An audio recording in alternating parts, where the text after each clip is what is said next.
It has been more than a year since Saudi Arabia began Operation Decisive Storm, a massive military strike on Yemen's rebel forces, the Houthis. Who are the Houthis, and why exactly is Saudi Arabia fighting them? The Houthis are followers of a sect of Shia Islam called the Zaydis. They are a religious minority in the Republic of Yemen, and their motto, God is great, death to America, death to Israel, curse on the Jews, victory to Islam. In 2004, fearing a possible threat to his rule, President Ali Abdullah Saleh, after having failed to negotiate with the rebels, led a relentless operation to crush the Houthis altogether. Then, in 2011, the Arab Spring erupted across the Middle East, including Yemen. With the Houthis' hand in the protests, President Saleh was forced to step down after 33 long years. That means he had been the head of his state since Zail Singh was President of India.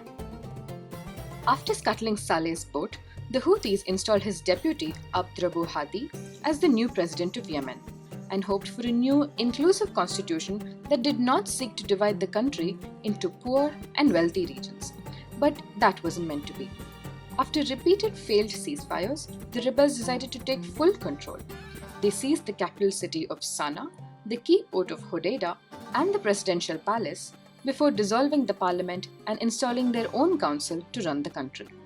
By this time, the president fled to the south and decided to run the government from Aden. But soon, even that was captured. Across the border to the north, King Salman of Saudi Arabia, just 3 months into power, decided to step in and launch Operation Decisive Storm.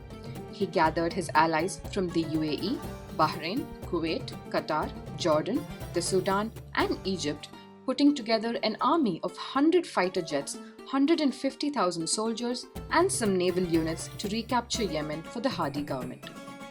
But 1 year into the war, it's the Houthis who still hold the capital and much of western Yemen. The Yemeni army has split into factions that support either Hadi or the Houthis. They are now fighting each other instead of common threats like Al Qaeda and the Islamic State that have managed to expand their footprint amidst the chaos. Western countries have been largely silent on the issue because their key ally in the Middle East is Saudi Arabia, which has already not taken well to the US Iran nuclear deal. The main takeaway is that over 6,000 people have been killed in the past 1 year.